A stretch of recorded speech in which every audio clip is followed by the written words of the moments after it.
Hello world, welcome back to the Razor RC, and I got another radio transmitter to take a look at. This is the LDARC CT-01, and this was sent to me by Hobbyporter, and I hadn't seen this radio before, and I don't think there's a whole lot of videos on this, but I am actually very into radio transmitters. I know it's kind of weird, but I've got like, I don't know, 20, 30 different radio transmitters, and I like seeing what is out there on the market. This sells for about $55 at the time of this video. I will have a link in the description below if you want to check one of these things out. But it looks pretty good for like a $55 radio, and that's why I was interested in taking a look at this. 8-channel, does have Chinese and English menu, so it is a computerized radio with like an actual display. Does multi-model memory up to 5 models. Apparently has voltage telemetry, so that's really interesting. Does charge off of USB, 128 by, I don't know, 64, I guess, dot screen is what I'm guessing it is. Information there in Chinese, information here in English. So yeah, meant for cars, boats, tanks, whatever. 2.4 gigahertz, really nice. The protocol is O2, don't know what that is. Maybe that's oxygen, not really sure. It seems like it's powered by an 18650 lithium-ion battery, so it runs off 3.7 volts. There is the size and the weight and an LCD screen. So I have not taken a look at this yet.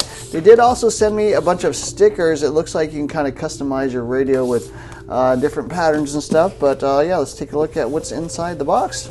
It is quite small. Like, this box is probably the smallest transmitter box I've ever seen, so I'm expecting this thing to be pretty tiny. We'll have to see.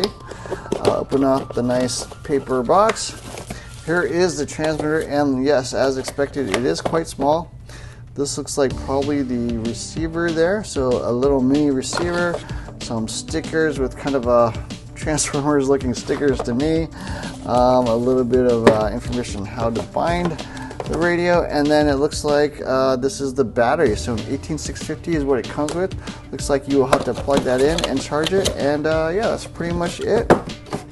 Okay, got a chance to test out the CT-01 by LDARC, and I want to share my thoughts. So I took it to a local racetrack, a carpet racetrack indoor, and tested on a Yokomo YZ2 Cal 3.1. So that's pretty much the most, I would say, demanding environment for a radio. Like, if your controls are not on point, you will notice right away when you try to drive one of these cars with a radio, because you need extreme precision, you need extreme control, because the track is a very demanding environment, especially indoor carpet.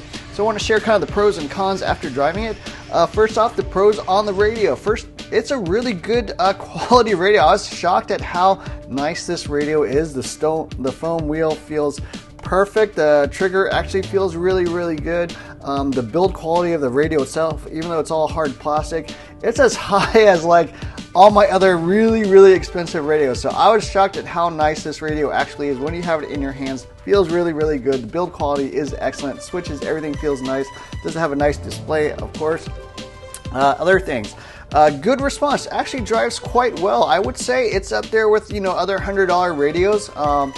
You know, it's not perfect. I would say there's a little bit of expo on the steering and almost maybe a little bit of negative expo on the throttle, but the steering controls is actually very, very good. Didn't really have any serious concerns. It's not a full-on $300, $400 race radio quality in terms of response and stuff, but the build quality, the driving, actually the controls is actually quite good, especially for the price. I would say this is definitely probably the best in this price range, and up there with, you know, radios twice its price.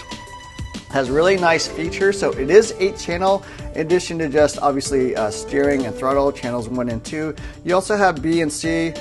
You also have D and E. You have another switch up here, A. And there's also a variable rate 8th channel. I'm not really sure how you activate that. Couldn't find that in the manual. So that does that is a question mark for me. But apparently it does also have an 8th channel, like a variable rate. Most of these are 2 or 3 position switches, and they also actually light up when you use them. So it's pretty cool, you know, when you have it, you know, on the negative side, middle, and then positive side. So you have a lot of different colors and stuff. You know, yeah, 1 position or temporary switches there as well. So the switches are really nice. 8 channels. It also has voltage telemetry. It obviously has LEDs that light up. You can change the colors of these as well if you want to change them. I just left them stock. It does have an LCD display, although it is tiny. I mean, it's like the size of my thumb or something like that. So tiny display. Does have a lot of information though. It shows you battery voltage, shows you the model name, shows you the transmitter strength, battery voltage if you have telemetry enabled, and then it shows you all the positions of all the dials. So,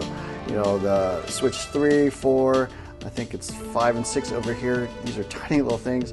Also shows you the positions of your trims. So it does have trim adjustment as well. That's what steering and throttle is here. So yeah, a little display shows you all the things, and also shows you the current positions, you know, of steering or of throttle. So that's pretty nice, or brakes. So yeah, has all the information you need, although the display is tiny. If you got bad eyes like me, maybe a little bit hard to read, but you know, it is nice that actually in this price range you actually have a display, which is really unusual. Other things that are good, it does include an 18650 battery. It just kind of slides out here. It's underneath this. You just kind of pop it open to get it out. You don't have to use a screw, but you can actually put another screw in there if you want, but you don't need that. And it does have a USB-C charging port, so you can just leave that battery in there. You never have to open it. You can always just charge it through that charging port. Really, really nice. It is USB-C though, so you will need that 5-volt USB-C connector. Now, cons of this thing, it is quite small. This is probably one of the smallest radios I've ever used. It's almost like 7th, 8th style, you know, for comparison. This is my standard MT44 Samwell radio, and it's quite a bit smaller. Like if you show this thing in my hand right here, you know, that's what it looks like with my hand. You still got another 3/4 or an inch of space down there, especially on the back side. You got a little bit of room for bigger hands. But with this radio, it feels more like a kid's radio, and you know, my hand like fully takes up the radio altogether.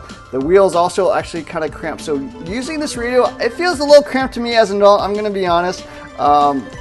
I would say it's really more almost like teenager size or kid size than full-on adult size. So if you got huge hands, this will be definitely quite cramped. There is no expo as well. There is endpoint adjustment, although it is pretty hard to set. The endpoint adjustment on this thing is quite, I would say, annoying. So you basically go into model, you go into steering setting, and then you go into endpoints, and it'll show you the endpoints. Like I've got 90% there on the left, 87% there on the right, but to change it, you got to go to that thing, you got to change it to whatever you want. Let's say you want, you know, 80%, set again, and then hit OK.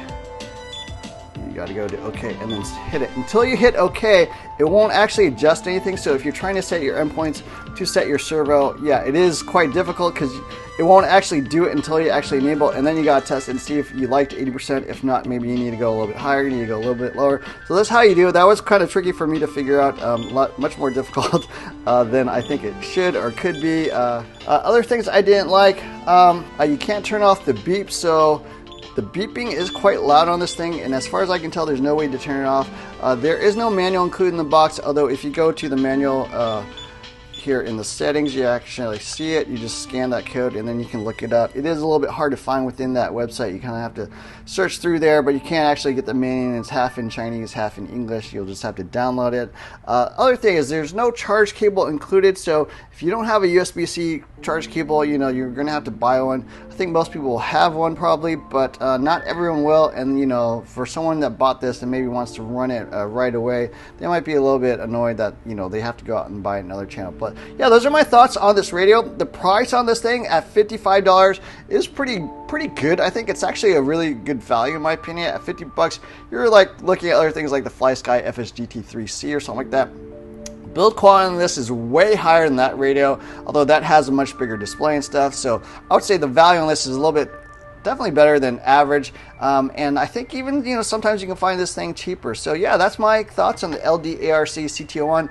Who would I recommend this for? I would say kids for sure. If you want a really cheap radio, you might be able to find this pretty inexpensively, and then it's actually pretty high quality. Yeah, overall just a good all-around radio for a budget price. My main concern is just that it is quite small. So if you got big hands, you probably won't fit you. It feels even cramped to me a little bit when I'm driving with this thing. So that's probably a major complaint. But other than that, you know, I can't really say anything is really negative about this. It actually drives cars quite well, and it's 8-channel as well. So anyways, hope you enjoyed this video. I will have a link in the description below where you can pick one of these up.